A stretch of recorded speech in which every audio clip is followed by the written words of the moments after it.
차기 대권 주자로 부상한 윤석열 전 총장, 최근 뭘 걱정하고 있을까? 그의 관심사는 무엇일까가 일거수일투족이 뉴스가 되고 있습니다. 오늘 톱뉴스 주제 이렇게 정해봤습니다. 윤석열 전 총장은 한미 정상회담을 걱정하고 있다더라 라는 게 많은 조간신문들이 보도하고 있는 뉴스입니다. 사실은 윤석열 전 총장을 향해서 쏟아진 많은 우려 중에 하나가 검찰, 법조계, 공정, 정의에 대해서는 잘 알 것 같은데 외교나 안보, 경제에 대해서도 잘 알 수 있을까라는 것이 우려와 의심의 시선이기도 했습니다. 그런 그가 한미 정상회담을 얘기하고 있는 모습, 여러분들은 어떻게 보십니까? 함께 보시죠. 경제와 안보, 외교 안보 열심히 공부 중 중앙일보 보도에 따르면 윤석열 전 총장이 초등학교 동창, 정확히 말하면 그때는 국민학교 동창이었겠죠. 국민학교 동창, MB정부 시절 이명박 정권의 외교부 차관을 지냈던 김성한 전 차관과 최근 자주 소통하며 다양한 현안에 대해서, 외교안보 현안에 대해서 토론하는데 그 주제가 한미동맹, 한미 정상회담, 북한의 비핵화, 북한의 탄도미사일 발사 등등. 자, 외교 관계와 우리의 안보 이슈, 이 한반도의 불안한 안보 이슈에 대해서 다양한 토론과 학습을 하고 있다. 자, 아시다시피 MB정부의 외교부 차관 김성한 전 차관과 윤석열 전 총장의 이야기 주제는 이렇다는 겁니다. 김성한 교수의 이야기에 따르면 윤 전 총장은 한미동맹이라는 중심축이 단단해야 주변국 관계도 원활하다는 원칙을 갖고 있다. 자, 여기서 엿보이는 윤석열 전 총장의 외교관의 큰 원칙 중 한 축은 든든한 한미동맹이다라는 것을 알 수가 있겠고요. 요즘 관심사는 한미동맹과 미국, 중국 간의 반도체 전쟁이다라고 김 전 차관은 이야기를 했습니다. 최근 윤 전 총장이 국민학교 동창 김성한 전 외교부 차관에게 5월에 한미 정상회담이 잘 돼야 할 텐데 이 정부가 어떻게 잘 준비하고 있는지 모르겠다 라는 걱정을 했다는 겁니다. 지난달 북한의 순항미사일 발사 직후에 이렇게 지적을 했다는 거예요. 순항미사일에도 핵탄두 탑재가 가능하냐? 김 전 차관, 이론적으로는 가능하지만 좀 회의적인 의견도 있다. 그러자 반론, 아니 김 차관 왜 그렇게 생각하냐? 북한이 미사일을 발사하는 데는 다 이유가 있지 않겠냐? 라고 반박을 했다는 겁니다. 김 전 차관이 무언가 지적을 당한 거죠. 김 차관, 윤 전 총관이 북한의 군사적 도발에 대해서도 날카로운 지점이 있어서 토론 후에 내가 다시 그랬던가 자료를 다시 찾아보기도 할 정도다 라고 이야기를 했습니다. 사실은 이재명 기자, 김성한 전 차관과 조금 전에 취재를 했는데 그 직접 취재한 이야기는 잠시 후에 전해주시고, 김성한 전 차관이 어떤 인물이고 사실은 윤석열 전 총장이 북한의 핵미사일을 얘기하고 외교 한미동맹 정상회담을 얘기하니까 좀 어색하긴 합니다만, 자, 어떤 이야기들입니까? 예, 김성한 교수는 얘기한 것처럼 이명박 정부 때 마지막 외교부 차관을 했었죠. 마지막? 외교안보에서 굉장히 학계에서도 유명한 분이라 할 수 있는데, 윤석열 총장하고 전 총장하고 국민학교 동창으로 알려져 있습니다. 그러다 보니까 한 50년 직인 거고, 과거부터 외교안보 관련해서 여러 얘기를 나눴다, 이런 얘기를 들을 수 있고, 다만 최근에 지난달 중순부터 한 4차례 걸쳐서 통화를 하면서, 통화가 그냥 짧은 통화가 아니라 1시간간의 긴 통화를 통해서 조금 전에 얘기했던 것처럼 한미 동맹이나 북핵 문제, 그리고 북탄도미사일 위험 문제, 그리고 반도체 문제 등에 대해서 심도 있는 토론을 나눴다, 이렇게 지금 알려지고 있습니다. 그 토론을 통해서 글쎄 윤석열 전 총장이 결국은 경제가 안보고 안보가 경제다, 이런 어떤 결론을, 그런 입장을 정리했다, 이렇게도 알려지고 있는데, 사실 틀림없는 얘기죠. 지금 바이든 정부가 어떻게 보면 중국과의 봉쇄령 속에서 어떤 반도체 글로벌 공급망을 새로 짜는 그런 상황이기 때문에 결국은 경제와 안보가 예전처럼 분리되기 힘든 상황이죠. 그래서 우리도 예전에는 뭐 안보는 미국, 예. 경제는 중국 이렇게 얘기했었지만 지금은 그렇게 말할 수 없는 굉장히 복잡한 외교 경제 현안이 지금 얽혀 있는 그런 사안이기 때문에 차기 정부 입장에서는 이 사안이 굉장히 중요하죠. 외교 안보 그리고 경제 문제를 어떻게 정리할지 중요한 사안이기 때문에 뭐 당연히 이 부분에 대해서 심도 있는 깊이 있는 공부를 하지 않을 수 없는 그런 상황이고 거기에 대해서 어떤 나름대로 통찰을 얻어내야 하는 그런 상황이 아닌가 싶습니다. 자, 국민학교 동창 오랜 벗 김성한 전 차관의 주장은 윤 전 총장이 전문가인 내가 다시 자료를 찾아볼 정도로 안보와 외교와 관련돼서 본인의 전문성이 있다. 그래서 놀랐다라는 주장인 건데요. 그 대화 중 그 내용을 다시 한번 살펴보시면 김영주 전 의원님, 네. 사실은 이 동북권 국가와 또 소련, 북한 쪽 이제 외교 안보 이슈 문제 무기에 대해서는 전문가시잖아요. 지난해 북한이 발사한 이 순항 미사일에 대해서 네. 윤석열 전 총장과 김성한 전문가잖아요. 외교안보 전문가와 전직 검찰총장이 나눈 대화를 보면 참 뭐랄까요? 흥미롭습니다. 네. 다시 한번 보면 윤석열, 김차관 순항 미사일 봤지? 핵탄두 탑재가 가능한 거야? 그러니까, 이런 쪽으로 가능한데 회의적이야. 아이고 왜 그렇게 생각해? 북한이 미사일을 쏘는 데는 다 이유가 있지 않겠냐? 결국 최종 목적은 핵이 아니냐? 어떤 본질적인 반박. 이거 어떻게 보셨습니까? 이 대목. 실제적으로 보면 이제 순항 미사일은 흔히 말하는 토마호크 같은 크루즈 미사일을 순항 미사일이라고 역시 김영주 의원님. 로켓과 같은 걸 예. 탄도 미사일이라고 하죠. 예. 그러나 북한은 지금 탄도 미사일과 순항 미사일 모두를 굉장히 개발하고 있습니다.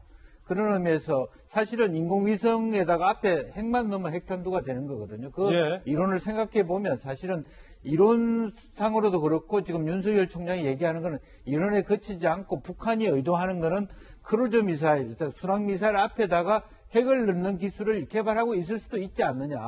그 부분에 대한 핵심적인 포인트가 있을 수 있다라고 보여지고요. 그러면 김 의원께서 보시기에 이 문제 잘 아시니까 윤 전 총장의 어떤 이 문제 제기, 요 대화, 담론 어떻다고 보십니까? 잘 짚었습니까? 뭐 그런 의미에서 사실은 이제 그들이 얘기하는 SLBM이라든지 말하자면 수륙이든 공중이든 지상이든 간에 크루즈 미사일은 실제로 아는 로켓 미사일보다 훨씬 자체 스스로가 궤도 수정을 하면서 가기 때문에 정확한 목표 지점이 있거든요. 예. 그렇다면 사실은 대륙간 탄도 미사일이나 대륙간 크루즈 미사일 모두가 미국을 겨냥한다라고 하는 지렛대로 봤을 때 굉장히 중요한 핵심적인 외교안보적 포인트가 있다라는 거고 또 하나는 윤 총장이 어쨌든 지금 한반도 운전자론이라고 하는 과거 노무현 정부부터 문재인 정부의 시점보다는 한미 동맹을 축으로 한일, 예. 한중, 한러 외교 관계를 가져가야 된다라고 하는 측면을 보면 그런 측면에서는 상당히 어떤 자기 자신의 어떤 안보관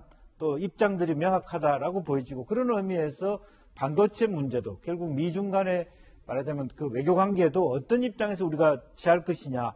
그러니까 윤석열 전 총장이 대통령이 된다면 한미 동맹을 축에다 두고 중국과의 관계, 러시아의 관계를 재조정하겠다는 의미이기 때문에 상당히 의미 있는 얘기고 북한도 그런 식으로 어떤 그동안의 어떤 미국을 위협한다라기보다는 미국과 북한의 중재라는 차원에서 보기보다는 실제적으로 미국을 중심으로 두고 우리 정부가 일어나는 것이 의미가 있다라는 의미에서 상당히 각을 세웠다. 그렇게 볼 수 있겠습니다. 현 정부의 어떤 외교 관과는 어떤 각을 세운 의미가 있다. 네. 전통적인 의미의 한미 동맹의 축을 강화하는 외교관이 좀 엿보인다라는 우리 김영주 의원님의 해석인데, 자, 조금 전에 윤석열 전 총장과 만났다기보다는 전화 통화를 한 오랜 기간 김성한 전 차관을 취재를 했습니다. 이재명 기자, 어떤 내용들이죠?